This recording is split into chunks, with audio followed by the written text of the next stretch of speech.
So welcome to everyone. स्वागत है आप सभी लोगों का। नमस्कार सभी को।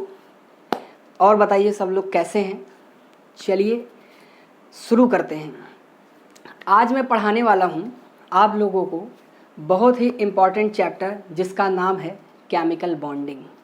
आज हम लोग लेक्चर 1 शुरू करेंगे। सिर्फ इंट्रोडक्शन पार्ट रहेगा केमिकल बॉन्डिंग का। सबसे पहले तो मैं आपको केमिकल बॉन्डिंग के बारे में बता देता हूँ। ये काफ़ी इम्पॉर्टेंट एंड बेसिक चैप्टर है आप लोगों के ऑर्गेनिक और इनऑर्गेनिक के लिए। बहुत सारे ऐसे कॉन्सेप्ट्स आएंगे ऑर्गेनिक केमिस्ट्री में और इनऑर्गेनिक केमिस्ट्री में जहाँ पे आपको केमिकल बॉन्डिंग का ज़बरदस्त यूज़ मिलेगा। ठीक है, तो शुरू करते हैं आज chemical bonding. Chemical bonding IIT में एंड नीट में, एम्स में या किसी भी इंजीनियरिंग या डॉक्टर्स वाला जो भी आप एग्ज़ाम दोगे, काफ़ी इंपॉर्टेंट चैप्टर है केमिकल बॉन्डिंग का। क्लास 11th का पोर्शन है। एनसीईआरटी में आपको मिल जाएगा चैप्टर नंबर 4। ठीक है, तो सबसे पहले हम ये समझेंगे कि एग्जैक्टली केमिकल बॉन्ड का मतलब होता क्या है। ठीक है, एग्जाम्पल देखते हैं। एक ले लेता हूँ एग्जाम्पल वाटर का और एक एग्जाम्पल ले लेता हूँ क्या, NaCl का। NaCl का मतलब आप लोगों को पता होगा कि कैटायन और एनायन के बीच में यहाँ पे अट्रैक्शन काम कर रहा है। वाटर के बारे में आपको पता होगा कि वाटर में ऑक्सीजन जो होता है अपना एक एक इलेक्ट्रॉन किसको शेयर किया है, हाइड्रोजन को। बेसिकली इनमें ये जो हमें दिख रहा है बॉन्ड, या जो ये Na+ और Cl- के बीच में जो ये हमें बॉन्ड दिख रहा है, बस इसी को क्या बोला जाता है, केमिकल बॉन्ड। अच्छा, इसमें केमिकल बॉन्ड के टाइप्स में बात करें तो जैसे कि आयोनिक बॉन्ड हो गया, कोवैलेंट बॉन्ड हो गया, कोऑर्डिनेट बॉन्ड हो गया। इन सारे को अगर समराइज करें तो इनका एक नाम होता है केमिकल बॉन्ड। हम अपने डेली लाइफ में जो भी मॉलिक्यूल्स या कंपाउंड्स देखते हैं वो सारे किसके बने हैं, एटम्स के। तो उसमें क्या होता है कि जो एटम होता है, जैसे ऑक्सीजन का एटम, इस हाइड्रोजन के एटम को क्या करके रखा है, अट्रैक्ट करके रखा है। यहाँ पे सोडियम का एटम Cl- के एटम को क्या करके रखा है, अट्रैक्ट करके रखा है। तो जो इन दोनों एटम के बीच में अट्रैक्शन फोर्स काम कर रहा है, लास्टिंग अट्रैक्शन फोर्स जो काम कर रहा है, बस इसी अट्रैक्शन फोर्स को डिनोट किया जाता है किससे, केमिकल बॉन्ड से। ठीक है, अगर इसको डिफाइन करना चाहें, अगर मैं यहाँ छोटा सा डिफाइन करूँ, इसके बीच में जो ये अट्रैक्शन फोर्स काम कर रहा है उसी को डिनोट किया जाता है, डिनोटेड बाय केमिकल बॉन्ड। ठीक है, कहीं कहीं अट्रैक्शन ज़्यादा होता है, कहीं कहीं अट्रैक्शन क्या होता है, कम। तो ज़्यादा कम से हमें मतलब नहीं, हमें मतलब है केमिकल बॉन्ड से। ठीक है, तो डेफिनेशन लिखते हैं इजी सा। A chemical bond is lasting attraction between atoms, ions or molecules that enables the formation of chemical species। ठीक है, कई सारे डेफिनेशंस आपको कई सारी बुक्स में मिल जाएगी। ठीक है, मतलब बहुत इंपॉर्टेंट नहीं है कि इसका डेफिनेशन आप याद करो। अगर आपके स्कूल के एग्ज़ाम में आता है तो आप याद कर लेना, कंसेप्ट को समझ गए हो तो बढ़िया है। ठीक है, चलिए अच्छा, अब हमारा अगला क्वेश्चन होता है नीड ऑफ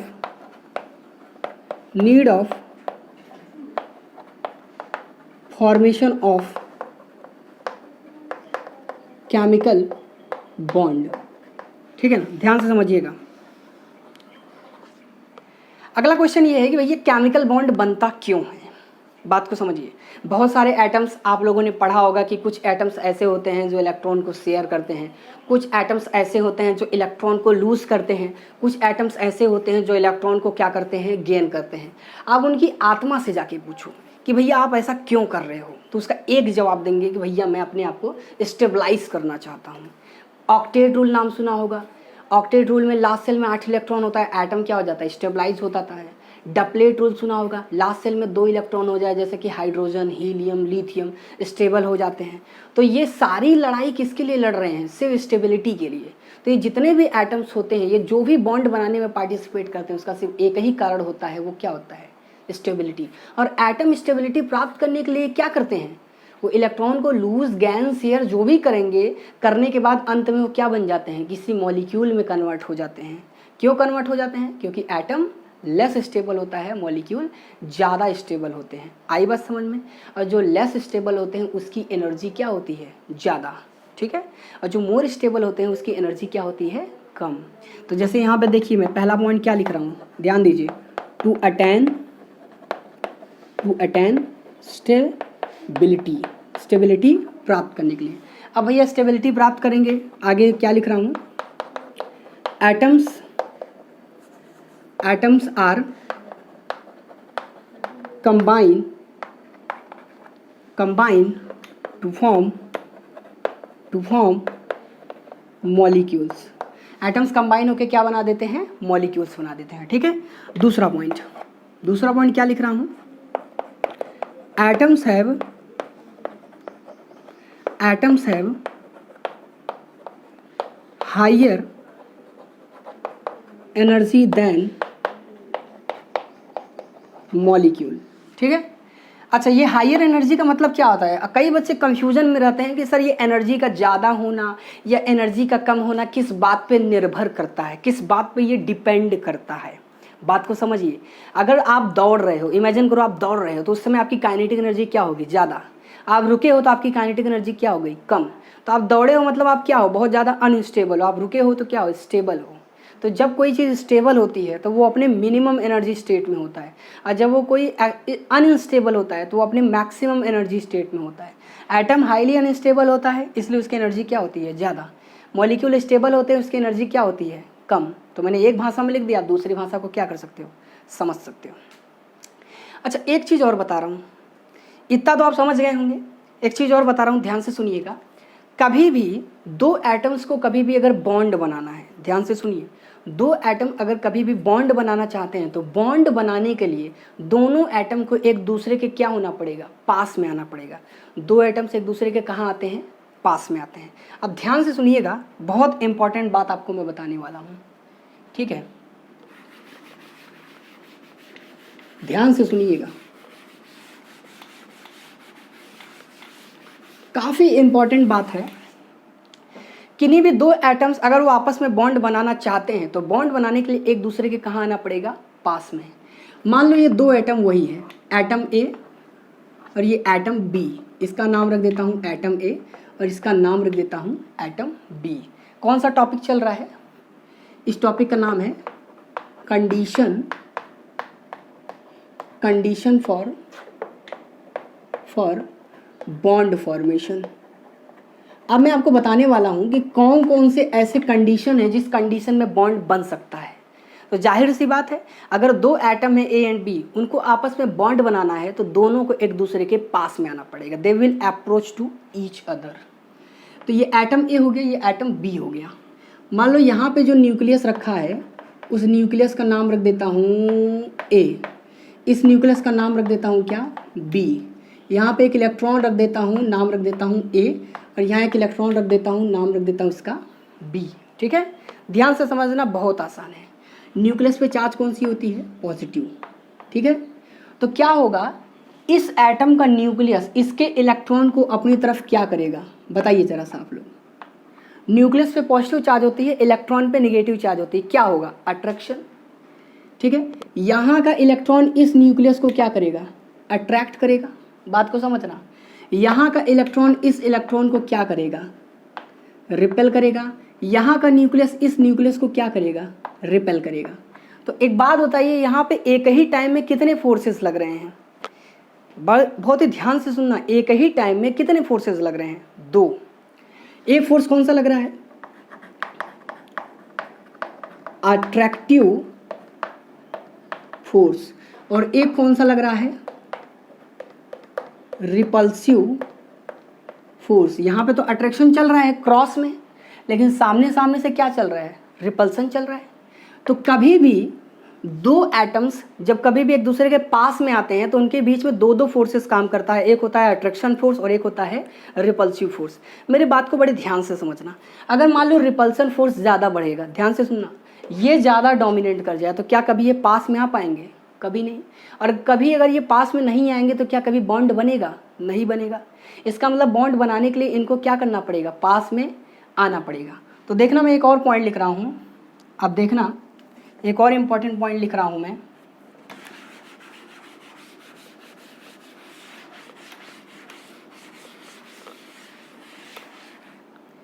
ठीक है, देखना, when chemical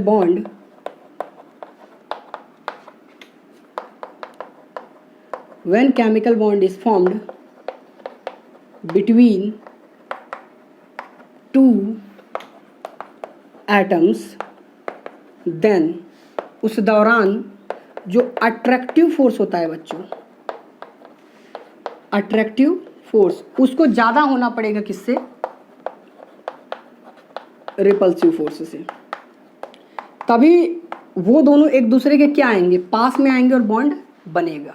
ठीक है, अब सुनिएगा, अट्रैक्टिव फोर्स जो होता है वो हमेशा से एक लॉन्ग रेंज फोर्स रहा है। ये क्या रहा है, शॉर्ट रेंज फोर्स। कभी आपने मैग्नेट के साथ तो खेला होगा, तो आपने देखा होगा कि दूर से अगर मैग्नेट को रखो तो दोनों एक दूसरे को अट्रैक्ट करते हैं, लेकिन बहुत पास में लाकर अगर सेम पोल को घुमा दो तो देखा होगा रिपल्सन करते हैं। और रिपल्सन दूर से नहीं करते हैं, अगर आप सेम पोल और सेम पोल वाले मैग्नेट को पास में लेकर आओ तो रिपल्सन फील नहीं होगा, बिल्कुल फील नहीं होगा। लेकिन जब एकदम नज़दीक लेकर आ जाओगे तो रिपल्सन क्या होने लगता है मैग्नेट में, फील। इसलिए ये क्या होता है, शॉर्ट रेंज फोर्स होता है, और ये एक लॉन्ग रेंज फोर्स होता है। काफ़ी दूर से ये न्यूक्लियस काफ़ी दूर से इस इलेक्ट्रॉन को अट्रैक्ट कर सकता है आसानी से, क्योंकि सेम चार्जेस हमेशा रिपेल तो करते हैं, अपोजिट चार्ज एक दूसरे को क्या करते हैं, अट्रैक्ट, तो अट्रैक्शन डोमिनेट करेगा। ठीक है, लॉन्ग रेंज फोर्स में क्या होता है, लॉन्ग रेंज फोर्स में स्टेबिलिटी जो होती है वो बढ़ती है। ठीक है, रिपल्सिव फोर्स में क्या होता है, स्टेबिलिटी बताइए ज़रा सा, घटती है।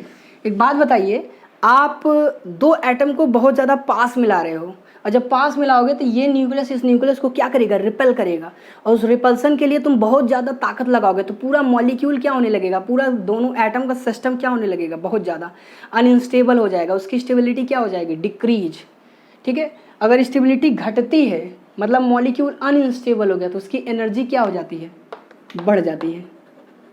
तो जब बहुत ज़्यादा नज़दीक आएंगे, जब काफ़ी ज़्यादा नज़दीक आ जाएंगे तो इनकी एनर्जी क्या हो जाती है, बढ़ जाती है। किसकी, इन दोनों एटम जब बहुत ज़्यादा पास में आएंगे। और जब बहुत दूर में रहेंगे तो कोई ज़्यादा टेंशन है नहीं, आराम से अट्रैक्शन फोर्स काम करेगा, क्योंकि लॉन्ग रेंज फोर्स होता है, स्टेबिलिटी बढ़ती है तो इसके अंदर एनर्जी भी क्या होती है, घटती है। ठीक है, इतना लिखिए, फिर मैं आपको एक ग्राफ बताने वाला हूँ जो बहुत ही ज़्यादा इम्पॉर्टेंट है। चलिए बच्चों, अब मैंने यहाँ पे एक ग्राफ बना दिया है, काफ़ी इंपॉर्टेंट ग्राफ है। ठीक है ना, ध्यान से देखिएगा, potential energy versus R. R का मतलब डिस्टेंस, डिस्टेंस का मतलब क्या होता है, दो एटम मान लो किसी आर डिस्टेंस पर हैं, किसी आर डिस्टेंस पे हैं। यहाँ मान लेता हूँ ये दो एटम हैं और इनके बीच का ये जो डिस्टेंस है वो क्या है, आर है, और वो दोनों एक दूसरे को क्या कर रहे हैं, अप्रोच कर रहे हैं। और आर मान लो बहुत ज़्यादा है, बहुत ज़्यादा मतलब लॉन्ग है, काफ़ी लॉन्ग रेंज का है डिस्टेंस। तो जाहिर सी बात है कौन सा फोर्स काम करेगा, बताइए ज़रा सा। जब एकदम काफ़ी दूर से आएंगे तो कौन सा फोर्स काम करेगा, अट्रैक्टिव फोर्स ज़्यादा रहेगा और रिपल्सिव फोर्स क्या रहेगा, कम। तो जब अट्रैक्टिव फोर्स डोमिनेट करता है तो एनर्जी क्या होती है, घटती है, एनर्जी क्या होती है, डिक्रीज होती है। ये ग्राफ आपको ऊपर की ओर दिखाई दे रहा है कि नीचे की ओर, ग्राफ नीचे की ओर क्यों मूव कर रहा है, क्योंकि एनर्जी क्या हो रही है, घट रही है। एनर्जी क्यों घट रही है, क्योंकि जैसे जैसे पास में आते चले जा रहे हैं वैसे वैसे अट्रैक्शन फोर्स बढ़ता चला जा रहा है। इसलिए ये देखो, आर जैसे जैसे घटता चला जा रहा है, यहाँ पे हम जा रहे हैं तो आर क्या हो रहा है, डिक्रीज हो रहा है, डिक्रीज हो रहा है, डिक्रीज हो रहा है, डिक्रीज हो रहा है, डिक्रीज हो रहा है। ठीक है, और जैसे जैसे आर डिक्रीज हो रहा है तो इन दोनों एटम के बीच में डिस्टेंस क्या हो रहा है, कम होता चला जा रहा है। तो अट्रैक्शन फोर्स क्या हो रहा है, बढ़ता जा रहा है, बढ़ता जा रहा है, बढ़ता जा रहा है। तो अट्रैक्शन फोर्स जितना बढ़ेगा, अट्रैक्शन फोर्स जितना बढ़ेगा इसका मतलब उसकी स्टेबिलिटी उतनी ज़्यादा बढ़ेगी, और स्टेबिलिटी बढ़ेगी तो एनर्जी क्या होगा बच्चे, बताओ, एनर्जी क्या होगा, घटेगा। और एनर्जी घट रहा है तो ग्राफ यहाँ पहुँचा, यहाँ पहुँचा, यहाँ पहुँचा, पहुँचते पहुँचते पहुँचते पहुँचते एकदम यहाँ पर, एग्जैक्टली यहाँ पर जहाँ पे ग्राफ एक्स एक्सिस के वो हो चुकी है पैरेलल, यहाँ पे देखो, अगर इस जगह पे एग्जैक्टली अट्रैक्शन फोर्स और रिपल्सिव फोर्स क्या हो जाता है, बराबर। मतलब जस्ट लाइक अ न्यूटन्स का थर्ड लॉ, मतलब पास आए पास आए पास आए पास आए, तो एक ऐसा डिस्टेंस आया जिस डिस्टेंस पर अट्रैक्शन फोर्स ने रिपल्सिव फोर्स को क्या कर दिया, बराबर कर दिया, बस उसी डिस्टेंस पे दोनों एटम क्या हो जाएंगे, रुक जाएंगे। तो उसी एटम जिस डिस्टेंस पे वो दोनों रुकते हैं उसी डिस्टेंस को आर नॉट बोला जाता है। जहाँ पे ये रुकेंगे, जहाँ पे ये रुकेंगे इसी को क्या बोला जाता है, आर नॉट। आर नॉट का मतलब क्या होता है, बॉन्ड लेंथ। यही वो डिस्टेंस होता है जिस डिस्टेंस पर ये क्या बना लेते हैं, दोनों आपस में बॉन्ड बना देते हैं। और जो ये एनर्जी निकल के आती है, पर्टिकुलर एनर्जी, इसी को बोला जाता है क्या, बॉन्ड एनर्जी। ठीक है। अब क्या होता है, जब अट्रैक्शन फोर्स रिपल्सिव फोर्स के बराबर होता है तब तो यहाँ पे हम पहुँच गए। उसके बाद मान लीजिए आपने इन दोनों को और पास में लाने की कोशिश किया, तो क्या होगा, हमें एक्सटर्नल फोर्स लगाना होगा। जब हम एक्सटर्नल फोर्स लगाएंगे, जब हम एक्स्ट्रा फोर्स लगाएंगे तो एनर्जी क्या होगा, बढ़ेगा। यहाँ तो एनर्जी घट रहा था, एनर्जी क्या होगा, बढ़ेगा। और जब एनर्जी बढ़ेगा तो ग्राफ कहाँ मूव करेगी, ऊपर की ओर।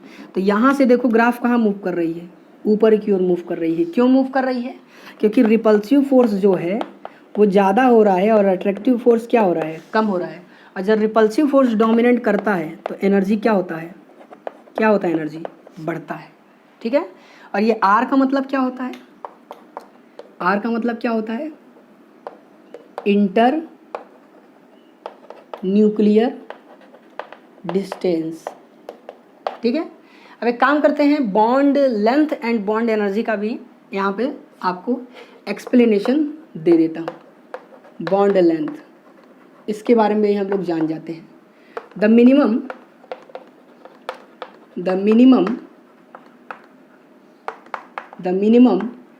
इंटर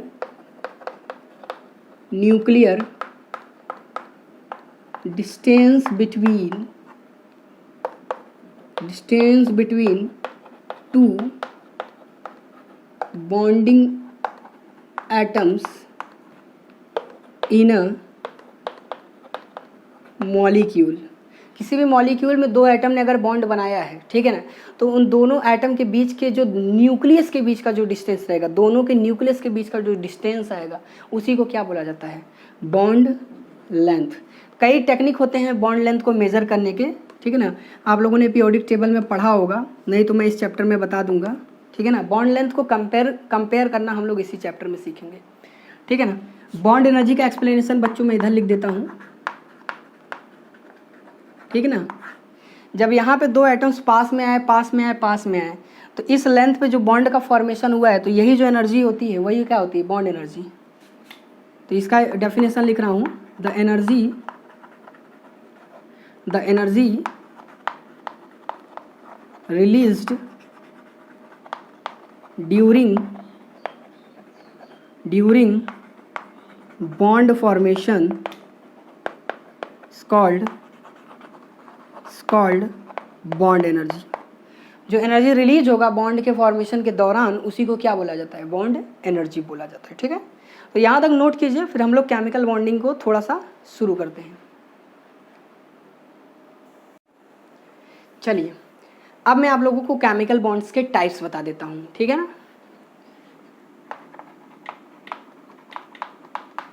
केमिकल बॉन्ड के टाइप, इसको दो पार्ट में डिवाइड किया गया है। ठीक है बच्चों,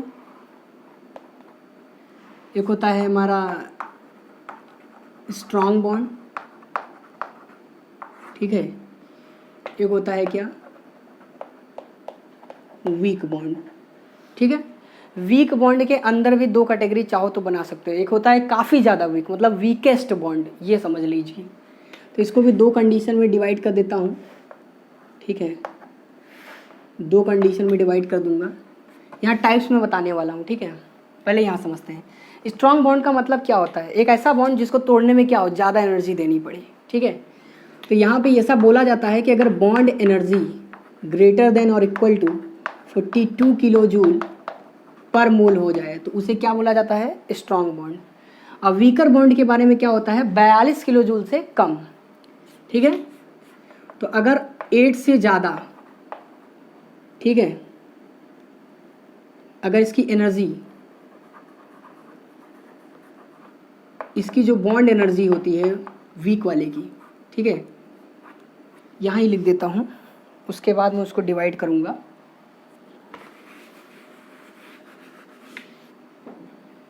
ठीक है, वीक बॉन्ड, अगर बॉन्ड एनर्जी क्या हो जाए, लेस देन 42 किलो जूल पर मोल, 42 किलो जूल से कम एनर्जी में अगर कोई बॉन्ड टूट रहा है तो उसे क्या बोला जाता है, वीक बॉन्ड, ठीक है। वीक बॉन्ड को भी फर्दर 2 पार्ट में डिवाइड कर सकते हैं, ठीक है। एक होता है बच्चों इसके अंदर कौन सा बॉन्डिंग, हाइड्रोजन बॉन्डिंग, ठीक है। और एक होता है बच्चों कौन सा, वंडरवॉल फोर्सेस, ठीक है। इसके टाइप्स में बात करते हैं स्ट्रॉन्ग बॉन्ड में, तो इसमें कोई भी टाइप्स नहीं है, इसके अंदर कोई सब टाइप्स नहीं है। यहाँ डायरेक्ट मैं लिखवाता हूँ एग्जाम्पल के तौर पे। इसमें सबसे पहले नंबर पे आता है बच्चों कौन सा बॉन्ड, आयोनिक बॉन्ड। बचपन में ही आप सुने होंगे कि आयोनिक बॉन्ड को क्या बोला जाता है, स्ट्रॉन्गेस्ट बॉन्ड बोला जाता है। तो आयोनिक बॉन्ड हमें स्ट्रॉन्ग बॉन्ड में पढ़ना है। उसके बाद बच्चों covalent bond is also a strong bond, ठीक है। उसके बाद तीसरे नंबर पे बच्चों कोऑर्डिनेट बॉन्ड, ये भी क्या होता है, स्ट्रॉन्गर बॉन्ड होता है, ठीक है। उसके बाद हम बात करें चौथे नंबर पे कौन सा बॉन्ड होता है, मेटैलिक बॉन्ड, ठीक है। आयोनिक बॉन्ड को एक और नाम से जाना जाता है इलेक्ट्रोवायलेंट बॉन्ड, कोवैलेंट तो वही है, कोऑर्डिनेट को डेटिव बॉन्ड के नाम से भी जाना जाता है, ठीक है। वीक बॉन्ड के अंदर हाइड्रोजन बॉन्डिंग आता है। हाइड्रोजन बॉन्डिंग में बॉन्ड एनर्जी क्या होता है, इसके अंदर जो बॉन्ड एनर्जी होती है वो 42 किलो जूल से कम होती है, लेकिन 8 किलो जूल से क्या होती है, ज़्यादा होती है। और वंडरवॉल फोर्सेस में बॉन्ड एनर्जी क्या होती है, bond energy less than 8 kilo joule पर मोल, इक्वल का साइन लगा दो, 8 या 8 से कम पे होती है, ठीक है। हाइड्रोजन बॉन्डिंग के अंदर भी 2 टाइप्स होते हैं बच्चों, हम पढ़ेंगे डिटेल के अंदर, डिटेल में पढ़ेंगे इंट्रा मॉलिक्यूलर, इंटर मॉलिक्यूलर, और दूसरा कौन सा होता है, intra molecular hydrogen bonding, detail में पढ़ेंगे। वंडरवॉल फोर्सेस के अंदर भी बहुत सारे टाइप्स आते हैं, जैसे इसमें लिख देता हूँ डाइपोल, डाइपोल अट्रैक्शन, ठीक है। इसको एक और नाम से जाना जाता है कीसम फोर्स, ठीक है। दूसरा इसके अंदर हम पढ़ने वाले हैं कौन सा, डाइपोल एंड इंड्यूस डाइपोल, ठीक है ना। इसको एक और नाम से जाना जाता है डीबाई फोर्स, ठीक है। एक और इसके अंदर है इंड्यूस डाइपोल,